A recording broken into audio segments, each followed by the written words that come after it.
Hey everyone, welcome to the Mono Report. I'm your host Mono, and today we've got a massive Black Panther spoiler cast ready for you guys. I'm joined by Vahn, my special guest. How you doing, Vahn?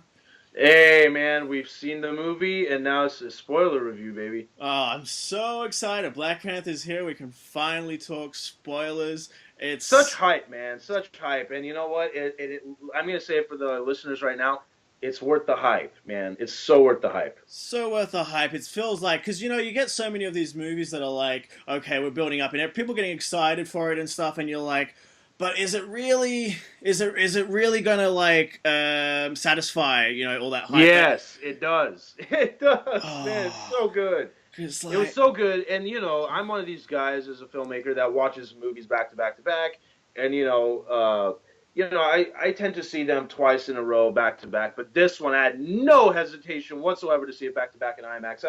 I couldn't wait to go back. I couldn't wait to go back to Wakanda, man. Like it was so rich, it was so awesome. because that's like the thing I really love about Black Panther, right? Is just it is like similar, but there's so much that it does kind of differently that you just Yeah, go, wait, I need to see that again because everything I've just seen is like you need to process so much in the yeah. movie. It's just like you haven't really seen this before in like especially a Marvel Studios film. I will say this, man, and I totally equate it to this. It fits in the Marvel Cinematic Universe perfectly because there are those tie-ins, like the image of Zemo when they're talking about T'Chaka getting killed from Civil War. You have those flashbacks of the UN bombing in Civil War. It definitely fits into the MCU, but it's also the most standalone MCU movie we've ever gotten. You can just pop this in and watch it just for Black Panther. Because that's what I I, can't do that, and I can't do that because I look at it as an overarching, connective tissue universe, but you can definitely do that. That's why the movie's so good. And yeah. I feel like a lot of fans, and I don't want to stereotype anybody, but I feel like a lot of the African American community that went to see the film might have not seen the previous movies, but it works as a standalone for them, man. That's what I felt because it's like yes, you've got like the Civil War footage in there, but they do a really good job of kind of setting that up before you get to that Civil War footage, and it's like well, it makes sense and they like explain what happens, but like I think you can go in completely blind if you've never seen Civil War. Like you can just jump Yeah, so much straight into like, this. but I like that they have the image of Zemo there, and this is full on spoilers. So I feel like he's sitting in their jet. He's watching the news coverage of what just happened prior at the UN. Zemo's image pops up, and he has the mask in his hand.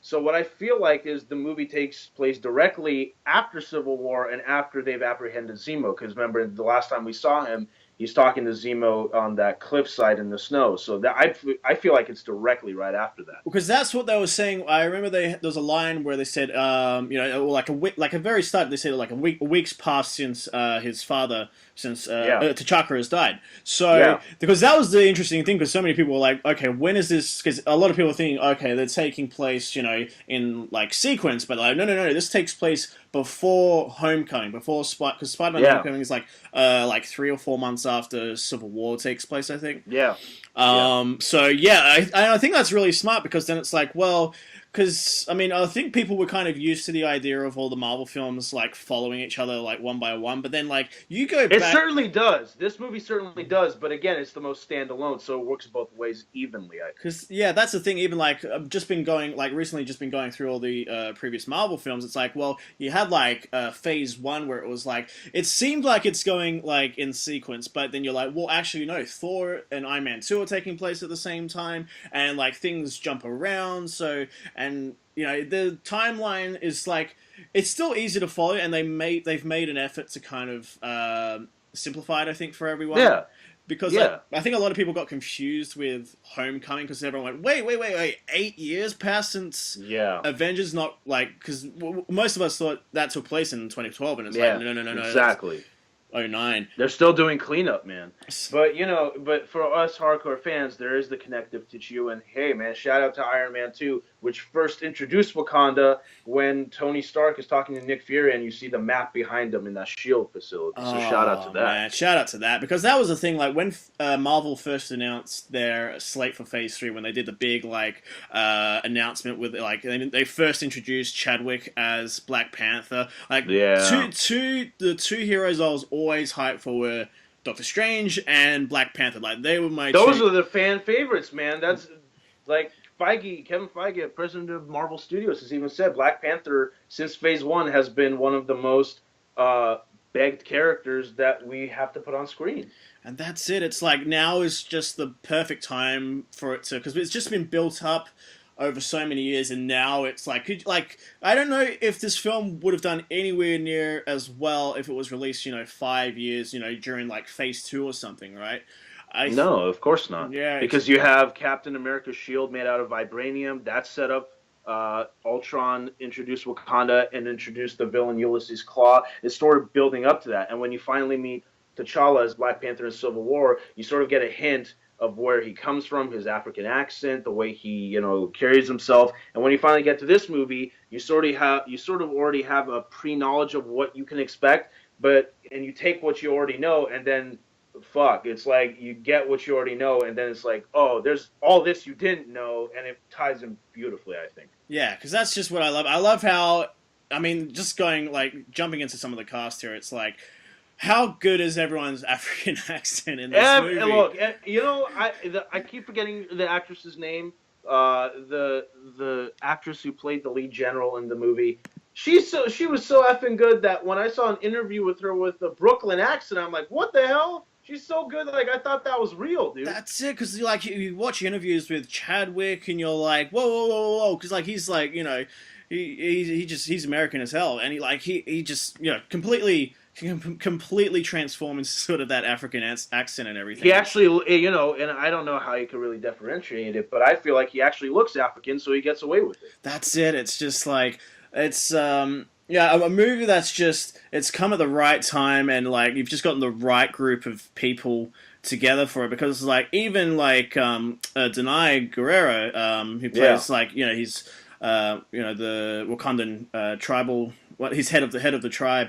It's like 5 years ago, it was like, well, people started to like get to know her as Michonne, but now it's like, okay, you've got all that Walking Dead background behind her and stuff. Yeah. But I mean, just I think like you've really got to owe it to Ryan Coogler. Like this whole film works so well because of him. I mean, it was made out of love, man. And when his name was attached to this, after watching Creed, I'm like, it's perfect. Yeah. Because he's gonna nail the story. Creed had such a deep story. If you haven't seen Creed, please go watch it and Creed come back. Creed is a beautiful, beautiful film. He's a fan. He was a fan of the Rocky franchise. He made a movie that we all thought was going to be mediocre. It was the most amazing testosterone experience I've ever had in a theater. It's a deep story. Yeah, I'm serious, dude. It was all guys, and it was as if we were at a live boxing match. Yeah, that's so it. Tying it into that, he loved that story. He loved that franchise, and he brought his own deep story into it. And he knows how to shoot fight choreography. So I knew, hey, coming into Black Panther, he's going to give us a deep story with awesome fight scenes. They're going to evolve the already amazing fight scenes we saw from him in Civil War. It was a stroke of genius. Marvel knows how to hire the right people every time. There hasn't been one director they have hired that I'm like, nope, it wasn't right. And even Alan Taylor brought his Game of Thrones influence to Thor: The Dark World. Whether that's the better or worst movie for the MCU fans is a different topic for another day, but it still works. Each director Feige has ever hired has done justice to the universe, and hey, all applause to them, man. It all works. Oh, absolutely. And even just bringing in Rachel Morrison from Mudbound to shoot the whole film, like, how beautiful is this film? Oh, my God. Dude, and let's just jump right into Wakanda, since you said that. Yeah. Wakanda's cinematography is amazing, and I hope Disneyland learns that if we want to start with Galaxy's Edge, please build a Wakanda. Build a Wakanda set. Like, if this thing's going to make as much, they're saying this thing is like creeping up on the Avengers opening weekend. I mean, granted, it's like over a 4-day weekend, but like they're saying it's like could be hitting over $200 million just on its opening. Oh, and it opened overseas again as usual, and you saw what it did there. Massive numbers. So it's like the hype is real for this thing.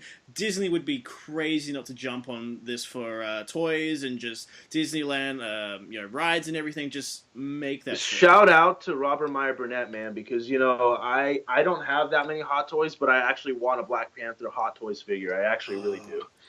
Especially with that, I mean, jumping in to Black Panther. I love what they do. I like that they give him upgrades in this film. I like the kinetic build up he gets with his suit Yeah. and all that. Just So because good, man. so So good. good because it really like in that part of the film, like I kind of categorize this film into like two kind of parts, right? You've got like Yeah. the James Bond side of things, which is like Letitia Wright, who's awesome as Shuri. Um, Oh, so great. so So good, great. And so you know, great. watching the trailers, I might have missed this, but watching the trailers, I thought she could have been one of the love interests. But when I found out she's a sister, I'm like, that banter is perfect. They're so good. So natural, so like And on point. she's the scientist. She builds him his stuff. She gets to be So his that, Q. She gets to be his Q, and it's awesome because like this is like the thing so many people have been like for such a long time. We need a like like Black James Bond, right? Like that's like yeah. everyone wants Idris, but I'm like you've And everyone's like, Idris is too street, man, so we can't use him, you but know. we're like we've got Black Panther, and like this is it. Like this is like the Black James Bond, I think that a lot of people have been kind of asking for, but like Yeah. you've got just a whole nother side to this where you've got the other half of the film, which I sort of see as like the Hamlet, Oh yeah. Lion King side of things, where you get I'm very glad. I'm very glad you said that yeah, because shout out because I said this to you and many other people from when I saw the trailers. I was like, this is going to be partially the Marvel Studios version of the Lion King, and it was. It's about a king. Not his father dies. He's not ready to assume the throne, but he has to at some point. He gets exiled. He comes back, and he ultimately wins. And it's sort of the same story, but it works because they don't retread the same material. It's a story. It's not even just in Lion King. You've seen it in many stories about royalty and stuff like that. So it really works in this context. I mean, there wasn't any other way you could have really done it. and I think like one of the reasons why our villain in this film, Killmonger, because we saw Kenneth Branagh when he made Thor. Kenneth is like a massive like Shakespeare nerd, right? Like Oh a yeah. massive Hey, that Shakespeare first nerd. Thor movie is a Shakespeare movie in my It opinion. is So such there a you go. Shakespeare, and like I think maybe like that's why Killmonger is resonating with people so much as Loki did, because you've kind of got that Shakespeare kind of edge to him, right? Like that Yeah. characterization. I feel like Killmonger's my favorite MCU villain, dude, and I'm gonna stick with that right now. Until Thanos comes out, I feel like this is my favorite one right now. Because Loki has been Loki. Loki was great in the first. He was fantastic in the first Thor. He's great in Avengers. He's great in Dark World. But he stays consistent, and his story arc is going to conclude most likely in Infinity War, which will give us a nice twist. But we've seen what he is, and now with Killmonger, you have somebody you can empathize with again. And he's not wrong for what he's trying to do. He just goes the wrong way about it. I think that's the difference between Loki and Killmonger. Loki knows what he's doing is wrong, and he's just lashing out at the world. Here you have a guy that's taking things in the wrong way, but his reasons are just, and he totally buy it. And let's jump right in, man. Like, let's jump right in. Why this villain is the best villain, in my opinion, man. It's tragic. It's a tragic villain story, man. It's so tragic, and they set it up like so well at the start. I mean, I know I've heard some people say, "Oh, the kid that sort of looked up at the Wakandan ships flying away, like, oh, they could tell that was Killmonger, as a boy or whatever." But I was like, I don't know, I could have bought that as being just like anyone, I was half and half. Me being in film, I sort of know things that come out, but and sort of can predict things. But I was half and half on it. But again, it's tragic because. Spoilers, like this is a spoiler review, baby, so we're gonna go all in. Yeah.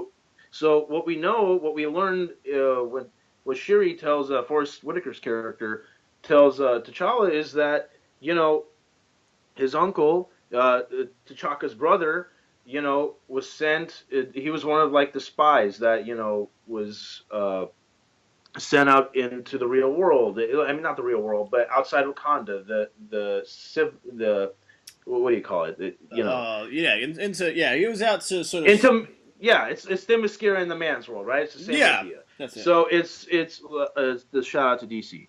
But basically, yeah, exactly. But basically, it's like that. You learn that he sort of betrayed the Wakanda code because he fell in love with an American woman. He had a child, and his uncle's story is exactly with what Killmonger's story is because he was like, hey, look, man, Wakanda is very advanced in their technology and their medicine and everything, and he essentially lives in the hood, and he sees he sees the poverty and he sees the suffering of his own people, and he's like, man, we shouldn't hide from the world. In fact, we could help these people not be in these kind of situations with the technology we have. And Wakanda wants to stay away because they feel like, oh, but if we invite the poison in, it could poison everything we've tried to protect. And ultimately, uh, Zuri, which is Forrest Whitaker's character, you learn that he was a spy placed along T'Challa's uncle, and he was doing underground dealings with Ulysses Claw to get some vibranium to give out to the world, and ultimately T'Chaka has to kill his own brother. It's tragic stuff, man. Tragic and they stuff. leave, and they leave the child, who is Eric Killmonger, because they don't want to expose the light of Wakanda of what happened. And I don't think they could have lived with the guilt either. They couldn't bring this kid back with them, and their reasoning was they need to maintain the lie of what happened.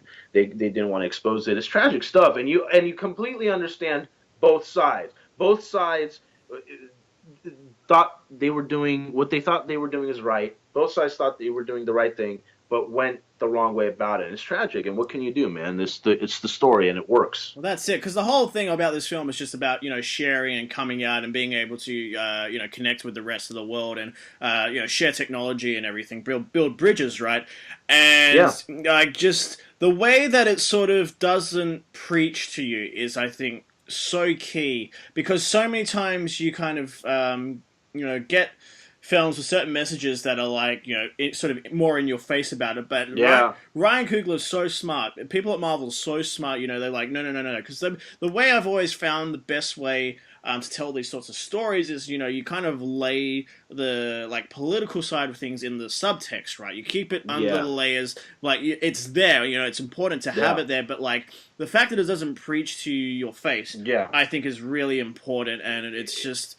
It's great. Yeah, it's awesome, and that's why it works, because you can go into this movie wanting the meat of the story, and you're gonna get it. But if you go into this movie just expecting an action movie, it's one of the greatest action sequences, one of the greatest action movies Marvel's put out. Oh yeah. So if you don't want to take anything from Black Panther, you're still gonna watch the greatest fight scenes you've ever seen. Amazing fight scenes. Let's talk about the fights, man. Let's talk about that first ritual fight between Man-Ape. We got 3 villains in this thing. We got three central villains from the Black Panther lore. Which was insane. Ulysses Claw, Man-Ape, and Killmonger, and they all worked because perfectly. so much of this film, because I'd say the first half of the film, Ulysses is sort of set up to be kind of the main villain, and you're thinking he's the main villain for so much of it. And how good is Andy Serkis in this film? He's having so much fun with that role, dude. He's having so much fun. And he could have been obnoxiously annoying with his jokes, but it worked. The idea when Martin Freeman plays Everett Ross, who returns, they're in the casino, he's like, because they pull up in all their SUVs and they have loud music blasting. Everett Ross asks him, "Oh, is there a mixtape coming out?" He's like, "Yeah, man, I'll send you the SoundCloud link." It was the most hilarious thing I've ever heard, dude. And then when he blows up the money, he's so happy. He's like, "Oh, dude, I made it rain, bro." Just that entire casino sequence, I think, is probably one of the best action sequences. Which leads into the best South Korea chase I've ever seen. All one, designed to be one camera shot, one track. Just that entire, chasing, the vibranium, chasing Claw.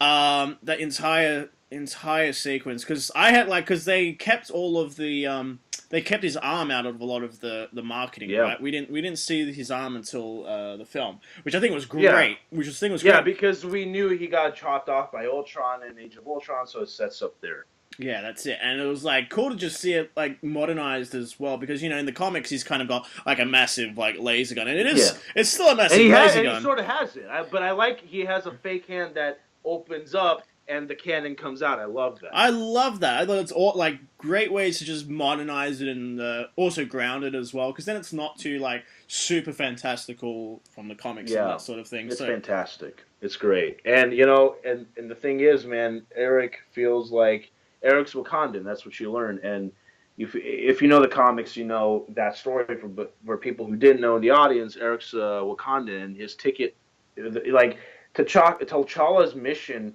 was to go bring Ulysses Claw back to Wakanda because this dude for 30 years has been reigning terror. T'Chaka even had to fight him. So his mission was to go bring him back to the people of Wakanda to stand trial to pay for his crimes. They fail, and Eric Killmonger is the one that kills him and brings him in. He's like, "This is my," and it makes sense. It's his ticket into Wakanda to assume the throne, and that's why they accept the challenge because hey, he killed one of their notorious bad guys, so it's only fair we give him a challenge, and he whoops his ass. That's the thing. He whoops his ass, and you feel bad for him, dude. Well, this is the thing, because like I've seen people comment online that, hey, why didn't Eric kill Claw at the beginning of the film? Because a lot of people are going, okay, well, if he just needed because he needed him to steal the vibranium. That's it, right? He still needed the vibranium, but yeah. So I've seen a lot of comments where people are like, no. Well, he should have just killed him at the start and just if that's nitpicking, and that's nitpicking. I think, yeah. Yeah, and not even nitpicking. It makes sense as to why he doesn't kill him. That's it. It's all because once he's gotten what he needs, he doesn't need Claw anymore. That's it, and it's just, I mean, how good is Michael B. Jordan in this film? He's so good, man. He's so good in this role, and you know what? I'll say it again. It's my favorite MCU villain because you have everything. You have an empathetic villain that does wrong things to support his cause that you ultimately buy, and you feel like his reasons are just. It's just the way he goes about it are wrong. And it's like Zemo, right? In the Civil War, Zemo got the Avengers to turn on each other. Ultimately, Killmonger's point is made at the first post-credit scene. T'Challa shares Wakanda to the world. Ultimately, he got what he wanted. Oh yeah. Excuse me. Oh, bless you. No, it's just. Well, that's it. Yeah, he still got what he was after, and I think, I was almost kind of like, when we get that final shot of the two together, when T'Challa brings him to the sunset. The sunset scene, man. Oh God, oh my what a God. scene! Because it's you kind of want them. I kind of wanted them to work it out. I wanted there to be a way they could but you knew there's it wasn't gonna. Excuse me. This wasn't gonna be right. Yes. Absolutely. Yeah, it's just and it's weird because you see the flashback when in the movie when you're coronated king, you're given the power of the Black Panther, which comes from a flower, and you go into the afterlife basically to visit the old kings. T'Challa visits T'Chaka a couple of times, and Killmonger goes back to the apartment to speak with his father, and his father says, "I wish I could have taken you to Wakanda. I wish I could have." And shown you the most beautiful sunset you've ever seen. And fuck, they do it at the end. He gets to see it, man. Which I love. Yeah, I love And he pulls the spear out of his chest because he's realized that's what I made it here. I became king. I sort of got my point out there. And unfortunately, the tragedy is those two could have never worked it out. That's it. Because I've seen people starting to speculate online because. I think a lot of people are going to be going, well, we want more Killmonger, but you can't bring him back to life. You can't, because that just kills the emotional punch of this film. And I love that you brought that up, dude, because what you see that Manape doesn't get along with the royal family, but he helps them in the end because he realizes this fool that's on the throne could potentially destroy his tribe. And I think Manape's going to be the villain in the sequel because what you realize is they don't get along. He didn't help him for T'Challa. He helped them because he realized if this dude is as bad as they said, this dude could wipe out his own tribe. So I feel like Manape, again, because he was the first challenger for the ritual, and I think he's going to come back to try to take it away from him. Definitely, because I think it's they set up. And he was great too. Amazing, amazing! Because it's so. I mean, they tiptoed around. I'm sorry, dude. That vegetarian joke actually got me. I love that joke so much. I love that joke because he's like, "Oh, if you don't be quiet, I'll feed you to the children. Don't worry, they're vegetarian." But I still want to know how they got because they've still got the costumes. They've still got the animal fur on. So all I want to know is how they got the outfits if they're vegetarian. So maybe maybe the animals were already dead and they just, Yeah. But now see, you're nitpicking. So there you nitpicking, go. of course, but just as a fun little nitpick. But It's a spoiler review, baby. We're going deep in. oh yeah. So Yeah, so let's talk about something that I wanted to bring up, man. We talked about the fights, we talked about the aesthetics, and we talked about the acting. Let's talk about how, to me, I don't know how you feel. Let's talk about how this is one of my top 3 MCU scores of all time. Ludwig Göransson killed it. This is one of my favorite scores of all time in the MCU. It's fantastic. It's just because they just incorporate the way he can incorporate so many of those, the African sounds, African soundtrack and everything. But also just like modernize it with like what Marvel's kind of done in the past. It That feels... opening sequence when he drops from his jet and he throws those 2-3 beacons that hit the car. You hear that dun dun dun dun dun dun dun dun. It's like a superhero theme, but African, and it's so awesome. And if you listen closely, dude, I don't know if you remember this. When T'Challa wins the first ritual fight, they chant T'Challa, right? That's actually in the score. Like you can hear them chanted as the choir chants it in the score, which is pretty amazing. It's amazing, and it's just even like what just says it builds up to that massive battle. Yeah. At the end, so the big... shout out to Ludwig Göransson, who also scored Creed, which was another great score. Great score. And even, like, I actually quite enjoyed Kendrick Lamar's soundtrack in this. I mean, I think I would rather go, like, the score over the soundtrack. I think But they weaved it perfectly. They weaved it really well, because it's not like Suicide Squad where it's like you're bombarded with, like, all this music at the start. It's like... Because I didn't know if you knew this, dude. Like, Ludwig Göransson is a great maestro composer, but also, shout out to Ryan Coogler for saying this, the Ludwig Göransson actually produced the Childish Gambino album. Oh, see? See, he knows how to work with the hip-hop artists, bro. And that's it. It just, like, every scene, like, nothing's, it never seems like a music video or anything, right? It's just like, no, absolutely not. You've got those tracks, over, loudspeakers or something. It's all like a part of those IMAX auditorium speakers, dude. And I tell you something, like, IMAX does a great job of, as we all know, it has a great sound system, but sometimes the score fades out and stuff. The Nolan movies usually have great score that encompasses those speakers. I tell you, man, this was, and it wasn't even on film, this was one of the greatest IMAX score experiences I've ever had, because the score was the environment, right? Like, I felt like it wasn't just in the behind the background. It was the environment. You felt Wakanda every time you listened to it. Oh, for sure. It's just like you could feel the energy, and every time, we jumped back to Wakanda, it was like, it just made the first entry through those trees, dude. Oh my God. So awesome. It's just the best thing this film does is just brings you to... It transports you, dude. It brings you to this world you never thought you wanted, but you're like, oh my God, I cannot believe I didn't want this before. It's just so well done. You get like little nuggets like every time. You're like, okay, here's like a bit of the city. Oh, we'll go into the city more later on. We'll get to expand it a bit. You get to see a little bit more. Oh, okay, here we get introduced to the trains. Light trains. Oh, they're going to be important later on in the final fight. And they are, because you realize they're so magnetic that they dissipate the suit, so they're more vulnerable. So their skin starts to show up, and ultimately that's how T'Challa is able to kill Killmonger. Yeah, I mean, did you like that sort of because it's kind of like a kryptonite sort of situation where it's like, oh, there's one kind of weakness that'll like strip away like your power temporarily type thing, but like I bought it, and I totally bought it. I don't think you could have done it anyway else. But I guess my one flaw of the movie, I to be honest, dude, and I'll be completely honest, I'll set the record here first. I'll give you an exclusive. That like Winter Soldier, I only have one flaw with this movie. I don't have any other flaws. The one flaw is some of the fights were too CGI, but I can look past that. That's what I thought. That final fight was too CGI because those ritual fights were pretty hardcore. So you look, because even though they're on a green screen stage, it looks pretty real to me. Yeah. But that's the only one flaw. This is Winter Soldier good, dude. It's that good. I'd say this is the best. I'm gonna put it on record here. It's the best standalone since the first Iron Man. Oh wow, yeah, going that big?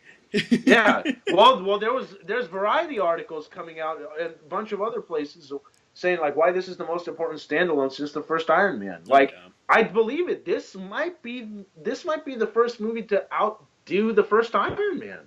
Like I think it's well, considering that it's on par. open, It's definitely on par for me. They're just both considering that equal. box office, like this could be outdoing. I mean, it won't get near the Avengers, but like, I mean, the opening weekend, it's like it's coming close. Like this is going to be a huge, And huge movie. we're recording this on a Sunday morning. So like, can you imagine? Like we have President's Day for us here on Monday. Like that, everyone's off. You know, everyone's going. Everyone's going. Everyone's going. Like we talked about the Justice League spoiler cast compared to this.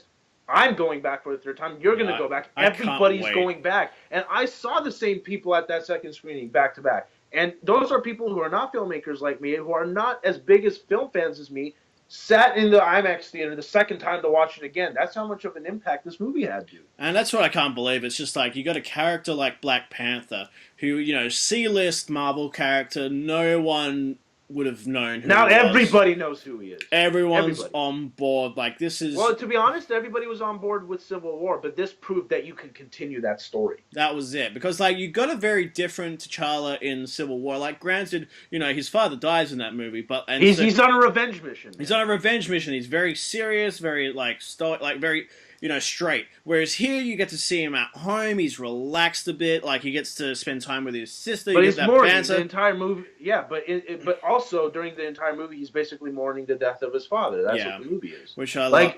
yeah, which is great because I feel like that final scene with him and Zemo at the end of Civil War is when we start to see, when T'Chaka tells his son with the first flashback, like you're a good man, so you have to Well, decide great. what kind of king you want to be. I mean, it's a great. And it ties in with that Civil War scene with Zemo because he basically is like, the vengeance is consuming Iron Man and Cap, and it has consumed you, and I'm not going to let it consume me. That's where he sort of matures and goes like, if I have vengeance, I can't be king, man. Well, like, you contrast the end where Black Panther's talking to Zemo, and then you contrast that with the ending with Killmonger. Like they're both sort of looking out over a cliff.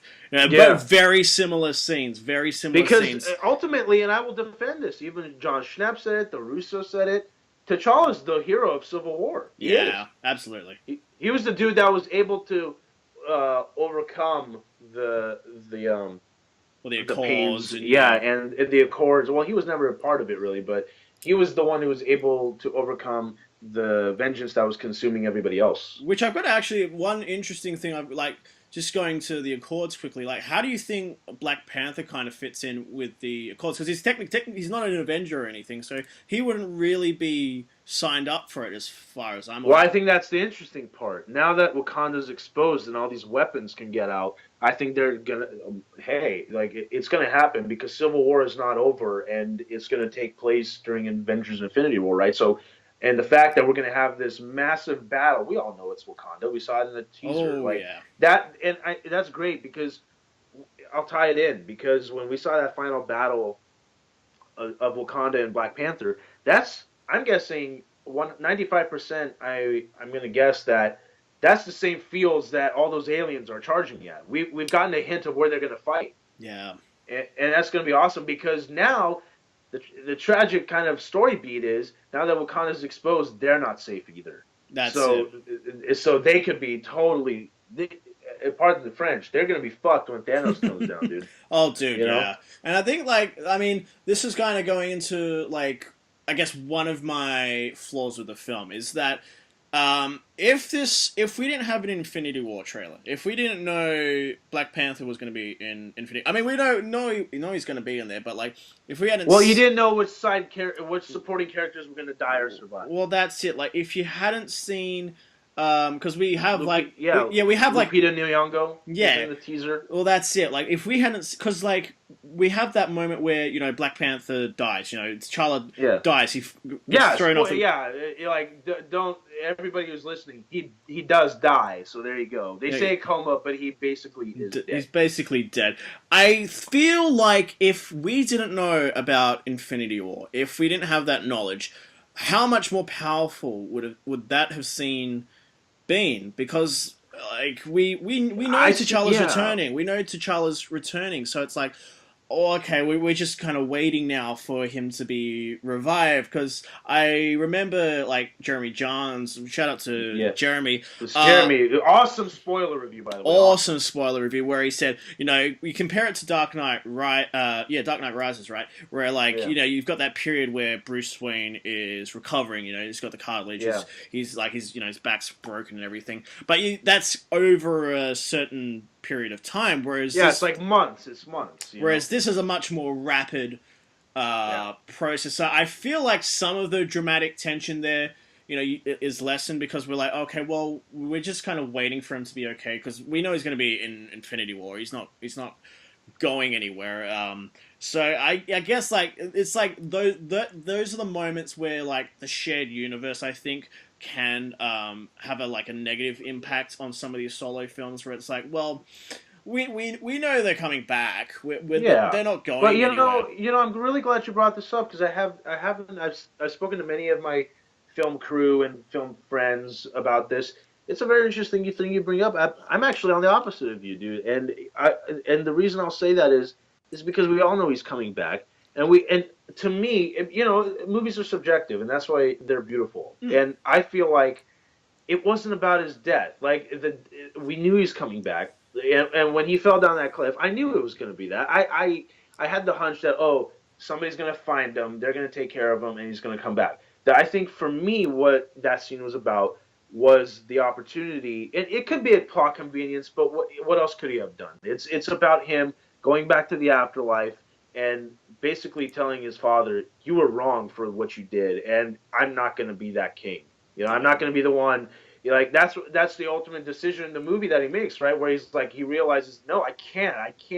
The tragedy is that you hid us from where these people needed help. And yeah, maybe there is bad people, and maybe there are bad people, and maybe there is poison that could come into our country and in our civilization. But you know what? We're going to protect it. No civilization is perfect. No. So that's what the scene was about for me, is him going back to the afterlife and telling his father what kind of king he wants to be. I think that's what it mainly resonated with me with. I didn't have a problem with knowing he was going to come back, because we knew he was. And obviously, you know, I get what you're saying, where the emotional beats weren't there, but once you get to him crying, telling his father he was wrong, like, I think that's a powerful moment. I never thought I'd say this, dude, but the standout moments are the afterlife scenes. Those are love the them. most emotional scenes in the movie. They're my favorite moments in the entire film. Those, you know, the spiritual planes. Even Killmonger's, dude.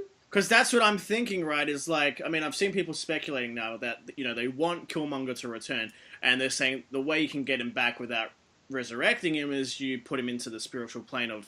I love that. I love that, because you could have T'Challa haunted by those memories, and because essentially, you know, he had to, even though he didn't know him his whole life, he killed his cousin, dude. He killed family. Yeah. So not only did his father kill his own brother, he killed his own cousin, dude. That's it. You know, it's family. You know, it's, I mean, it's part of what just makes it so good and so interesting, right? It's just like, it's deep. It's deep cuts, man. Those layers are really, really, really deep, and they do a really great job. Oh, they did a fantastic job, and it's just like, anytime they went to that spiritual plane, it's just like, oh man, like, just all those I want scenes. to share an interesting theory with you. Yeah. And I shared it with my friend, and he disagreed, but I wanted to see what you thought. Maybe I could be overthinking it, but it's theorizing, and I could be wrong, but it's the beauty of film. I feel like you realize how when T'Challa went to the afterlife, he just comes out of the dirt. He's standing there, and with the Panthers are staring at him and everything. He's just there. And the fact that when Killmonger goes to the afterlife, he goes back to the apartment. Yeah. Right? And they switch him from being a little kid to the adult talking to his father. Now, the logical reason why he goes back to the apartment in the afterlife is because that's the last time he saw his dad, right? Yeah. But and that's totally 100% valid. I back that up. But I feel like in my theory, I think there's a second reason. The reason they go back to the apartment, because you could have easily had him talk to his dad in the afterlife. You could have. You easily could have done that. Yeah. I feel like in my own perspective, he wasn't. The reason he was in that apartment because you see the blinds open and you see the planes outside the apartment. I feel like he wasn't worthy to step into the land of the dead Well, because because his father? His father was never he never made it to Black Panther, right? He never he did. became no. But yeah, exactly. And maybe I am overthinking it, but I also feel like his father didn't go to the outside to the plains because maybe he wasn't worthy of it either, especially for the crimes that he committed. Because that's the interesting thing now is like Killmonger's burnt all of the flowers, so So, whether well, they're gonna have a way to bring that they'll back. find They a are. way. I'm sure Shuri's like invented like artificial. Or hey, man, I'll go as deep as to say maybe the Infinity Stones have something to do with it. They may do call up Doctor Strange, reverse time maybe. Speaking of Infinity Stones, no Infinity Stones in the movie, dude. And I'm not upset one bit. You didn't need No, one in you this movie. did not need it. Like as Ryan Coogler has said in Shout out to the man of the hour, man. Man of the Hour, Ryan And I Coogler. love that he's such a geek that when he started that interview, he's like, "Look, man, I love the Infinity Stones as much as the fans. I know why they would be upset that it's not in here. I love the Infinity Stones, but it wasn't necessary. But I love how he ended it. He's like, I cannot wait to see what they're gonna do with them. That's it, because you've got like a great MacGuffin with vibranium, and that's all you need. This movie's all about vibranium, and vibranium is so connected And to Wakanda. yeah, it's Wakanda, right? So, and the fact that they're exposed now, as we talked about, Thanos and his Black Order Legion are going to invade the world. Oh, and yeah. the fact that when they invade Wakanda, no fucking way vibranium is not a MacGuffin in that movie. Oh, no yeah. way. You know, they're going to be using that against them. Absolutely. Yeah. Let me ask you this, dude. Where's Cap in the movie?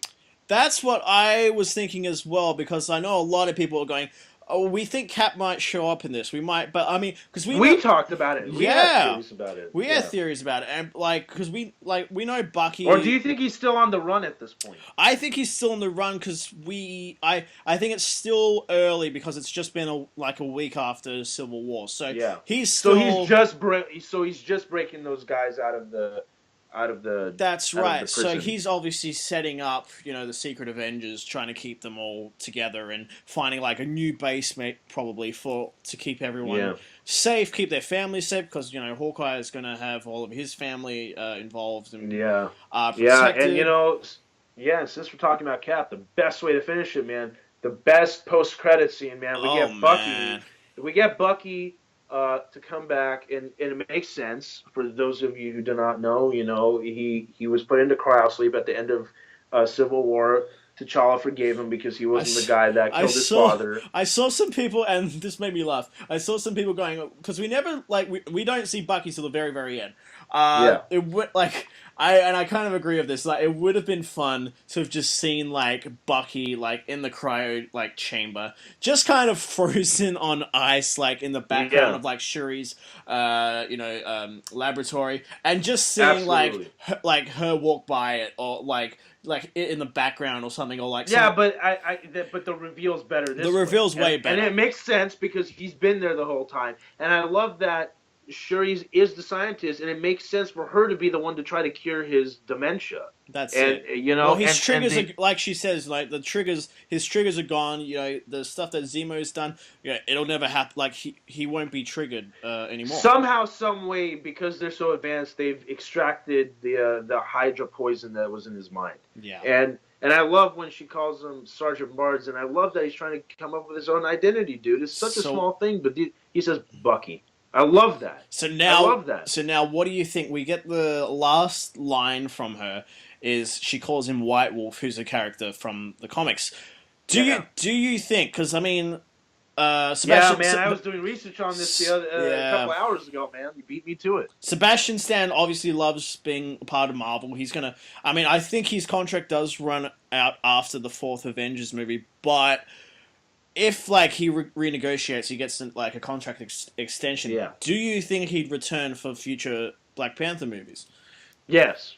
Yeah. Yes, and I'll tell you why. Because I feel like because Wakanda and Shuri were the ones that basically helped him. Right? They basically helped him come over his disease. Well, he's never going to get over his disease, but they took the majority of what was really poisoning him out, and I feel like he owes them a debt, sort of. Yeah.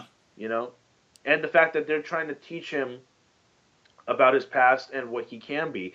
Because I'll credit the Russos. Shout out to the Russo brothers, Joe Russo, who was on Collider Heroes talking to Schnepp about spoilers about Civil War. He's like, now, and it makes sense even more now, that uh, Sebastian Stan's character is no longer Bucky Barnes and he's no longer Winter Soldier, but is the guy in between innocent. And I feel like that is the guy in the middle, innocent by still murdering Tony Stark's parents or creating these atrocious murders. So I think Wakanda is going to be the place for him to regain himself, and I think he owes him a debt. And if he comes back as Captain America or White Wolf or whatever character he becomes, I feel like he might actually live there. You know, I think he might actually find like they might be the ones that might accept him the most. I'm thinking there's a good chance. Because half of the world still might hate him right now, so we don't know. No, keep him undercover, keep him safe, because then like no one's going to be coming after him. Especially with the Accords, man. Yeah, big time. Yeah, big time. But oh man, so much. Oh man, this is what I call a spoiler review, baby. This was my god. All spoilers, all spoilers here. I love it. God. Look, I urge everybody, go see it again. I'm going to go see it again. Go check it out. You know, it's just great being able to see like a great Black Panther movie and seeing so many people excited for it, because it's just, again, it was like when Doctor Strange came out, it was like, you know, this character like barely anyone outside the comic community knew, and he, you know, everyone fell in love with Doctor Strange, and now it's like, you know, double that with Black Panther. And I want to bring this up to wrap up here. When I was sitting before my first show at the IMAX Theater Thursday, the 15th at 7 p.m., I was telling you that for me as a huge Marvel fan, but somebody who was inspired to make movies by these guys, you know, none of the Marvel movies, even with Thor: The Dark World, have never disappointed me. They're average, and some are good and some beyond excellent. There's no MCU movie up to this point that's below average, and I feel like they keep stepping it up every time. Where I don't overhype it like other movies anymore, and people are like, "Oh, are you getting Marvel fatigue?" No, because I know the movies are going to be extremely good, and if they're not extremely good, they're going to get my money's worth, and also I'm going to get my money's worth, and also, you know, because they've, especially this Phase 3, has been so beyond excellent man, it only hit me till the week of how excited I am. And I walked out of that movie, and I remember messaging you, well, Infinity War is going to gut punch me because I know this is going to exceed that. Because just how good has Phase 3 been? Like, every single film there has not been like a dip in any because they've constantly learned from the mistakes that haven't worked. Yeah, and they keep evolving it. Man, Infinity War, and imagine that Avengers 3 and 4 are going to be the biggest movies of all time. Yeah, the most emotional MCU movies of all time. But then we got another 20 years. This shit ain't rebooting. So imagine what the last movie of the next 2 decades is going to be like. Yeah. Oh my God. There's so much. You know, but now that Black Panther's come out, I have to admit, man, I think Avengers Infinity War hype for me is up the ass right now, because we all know it's shot completely in IMAX. That's one hype. We know it's going to be 70 characters. That's another hype. Russo brothers are the hype. Feige's the hype. But I feel like I didn't know that I was going to be so hyped about it now until the month of, possibly. Man, I cannot wait for Infinity War now. I just want it to be tomorrow.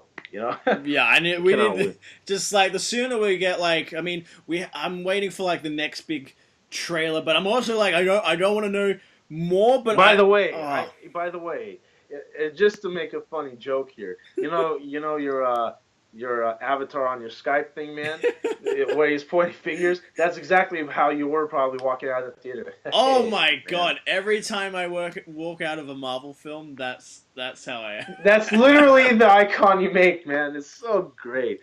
Oh man, well, John, this has been a great pleasure, man. This has been a great pleasure to amazing. I really hope like everyone's just been able to be enjoy prepared, the heck. Because our Infinity War spoiler review is going to be beyond 3 hours. It's going to be epic. That's going to be the longest spoiler review ever heard, baby. Oh my god. Oh, well, you guys. Well, John, thanks for having. Yeah. Thank you for having me on, man. Thank you for being a part of this, Vahn. I really appreciate you coming on every time. Yeah, Always yeah. great. Every spoiler review, you're gonna hear us just sweat it out, man. Just digging in. It's gonna be so good. This is great. So, so great. Vahn, where can the folks at home find you? Well, they can find me on Twitter and Instagram at ImAFilmEditor. Thanks for all the followers that I've gained through your listeners, John. This has been fantastic. And we're having a lot of entertainment stuff. My film projects, IMAX stuff going on there. John knows all about it. So yeah, just find me at ImAFilmEditor on Instagram and now Snapchat, man. I got a new Snapchat. Got some Snapchat. Awesome. Yeah, so you can find me there as well at ImAFilmEditor. Awesome, and I'll be linking this all in the description below. So if you guys miss it, they'll all be in the description, so you can all check out all of Vahn's awesome stuff. So thank you guys. Thank you so much for listening to this Black Panther spoiler cast. Look forward, there's so many big movies coming this year. We're going to have so much coming your way, so just stay right here. So many spoiler reviews, baby. So many spoiler reviews. So stay right here for your Monofix, guys. Bye, guys.